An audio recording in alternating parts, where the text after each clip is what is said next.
Hello everyone, it's Amanda here, and today we're going to talk about sugar and hydration.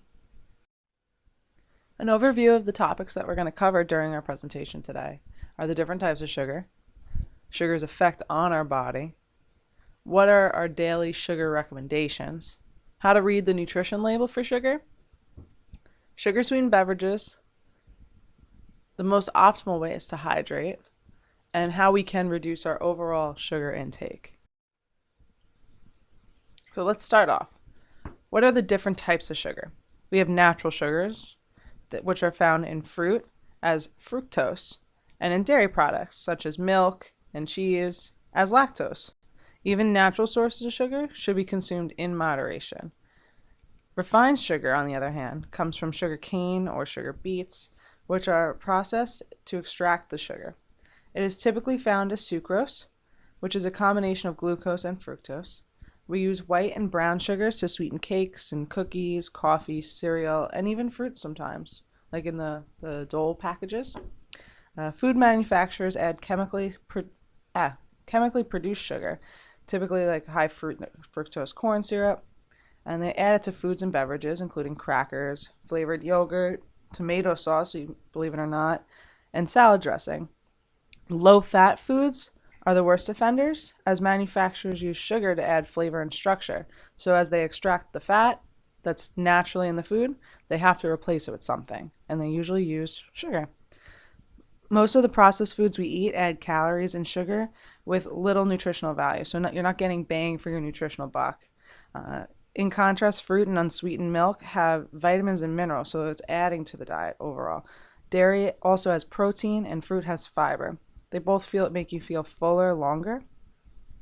An average medium apple contains about 19 grams of natural sugar, but it also contains fiber, flavonoids, which are nutrients that we gain from the plant that don't contribute to our overall calories, vitamins, minerals, and can help you to feel more full. Where 7 pieces of Hershey's Kisses, on the other hand, contain about the same amount of sugar, but you're not getting that nutritional buck. You're not getting the fiber, you're not getting the vitamins, you're not getting the minerals, and you're not getting any overall benefit by having them. They also make you, reach for more food because you're not feeling full and satisfied even, an hour later. Where fruit can get you by longer. It is important to be mindful of portioning and balancing our diet with regard to natural sugar sources. More importantly, we want to reduce added sugar consumption to less than 36 grams in men and 25 grams in women. And we'll go further into depth on how to monitor this later on in the presentation. Okay, so on the screen in front of you, it's a depiction of the different ailments that can occur when we have an increased consumption of added sugars in our diet. Most high sugar foods are also high calorie foods and can contribute to weight gain. Many of these foods don't contribute to any benefits for our bodies. Many of these foods also contain, little nutritional benefit. In the end, sugar contributes to inflammation. Inflammation is the driver behind illnesses like diabetes, heart disease, cancer, and even arthritis.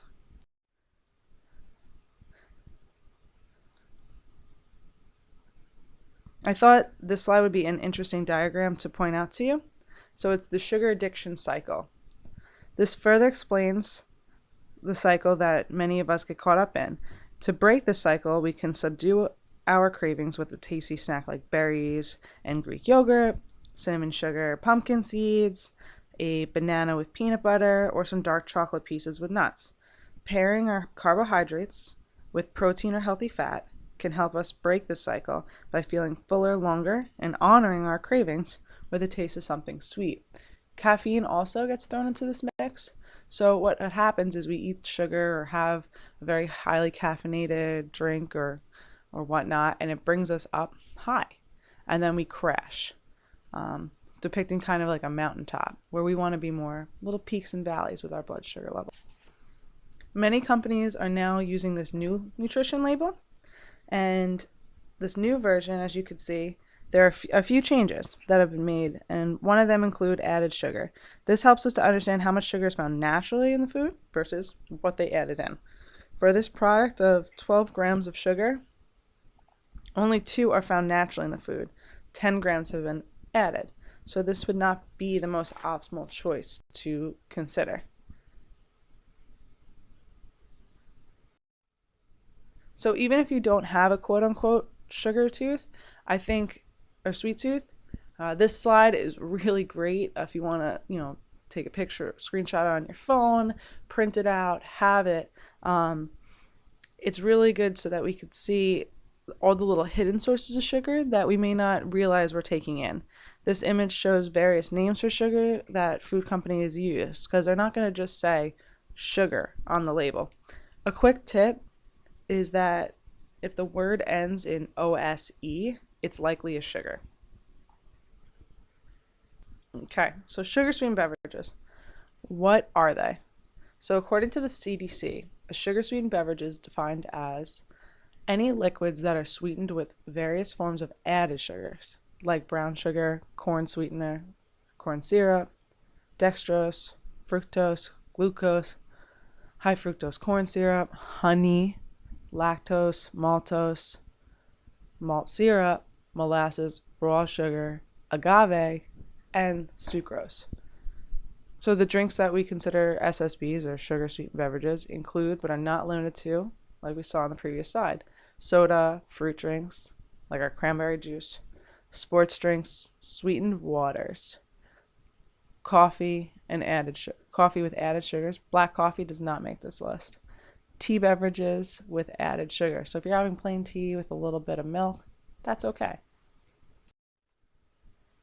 Oh, on this slide, what about artificial sugar and sugar substitutes? Although they're 0 calories, they still contribute to our waistline.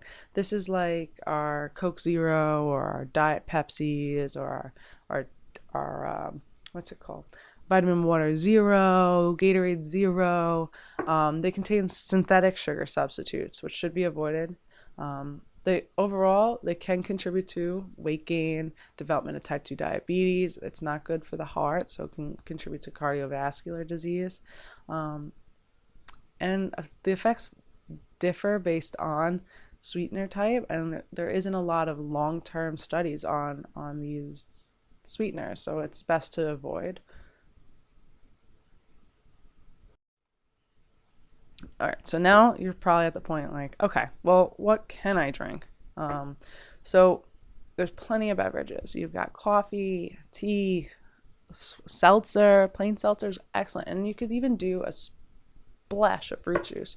That's fine. By a splash, I mean less than an ounce, and it'll flavor the drink. Water is excellent, and you could do the fruit infused water. In the summer, I love taking frozen fruit and using it as like ice cubes and throwing into my drink. You could add different herbs like mint into your water or rosemary to flavor it as well.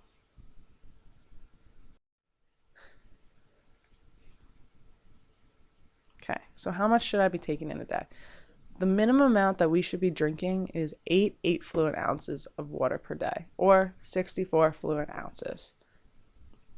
Some hydration hints is to drink 17 to 20 ounces of water 2 hours before starting exercise. If you are training for any sort of competition or trying to just get better at what you're doing, hydration can be key. It makes you feel better while you're exercising. It helps to lubricate your joints as well to help prevent against injury. You want to drink 7 to 10 ounces of fluid every 10 to 20 minutes during exercise because you want to keep hydrated. Because during exercise, you're sweating, you're releasing you are releasing water through your breath, and if you go to the bathroom, whatnot, you want to drink 16 to 24 ounces of fluid for every pound of body weight lost after exercise. So get into the good stuff. Alcohol recommendations, right? So according to the RDAs, a man can drink about 2 drinks per day, where a woman can drink about 1 drink per day. We want you to choose more red wines opposed to beers or spirits or white wines. So red wine contains antioxidants called polyphenols, which may help to protect the lining of blood vessels in your heart. A polyphenol called resveratrol is another substance that has gotten attention in red wine as well. And we recommend a 5-ounce serving as part of that RDA of 1 drink for women and a 10-ounce serving for men. By no means do I mean have it every day. And yes, I've gotten this question when I've worked in the schools. No, you cannot pool your drinks till the end of the week. Okay, reducing added sugar intake. So how do we get down on that label? How do we avoid that? How do we get those 36 grams for men, 25 for women? How do we get down below that? Okay, so we want to avoid sugar-sweetened beverages and consume plenty of water.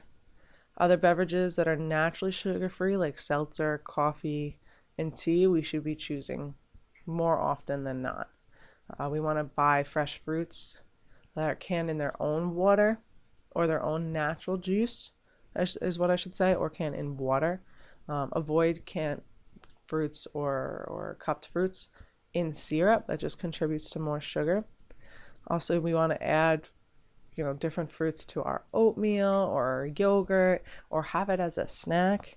That's a good way to get more natural sugars so that you could satisfy that sweet craving.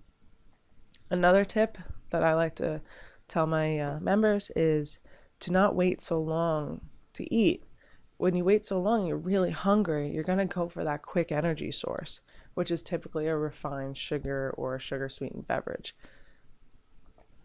You want to enjoy unsweetened Greek yogurt as a dessert. You could top with some fresh fruit, maybe a little peanut butter, add some nuts like walnuts. Do like a walnut pecan mix, or do some almonds with some berries on that plain Greek yogurt. Once you start cutting down on your overall sugar intake, the fruits that may not have tasted so sweet in the past, their sweetness becomes more prominent on your palate. You want to enhance foods with spices like ginger, allspice, cinnamon, or nutmeg instead of sugar. You want to avoid skipping meals, like I said earlier, and eat an overall balanced diet of vegetables, lean protein, whole grains, also fruit. So I want to say thank you for listening, guys, and if you have any questions, please do not hesitate to reach out, and enjoy the rest of your day.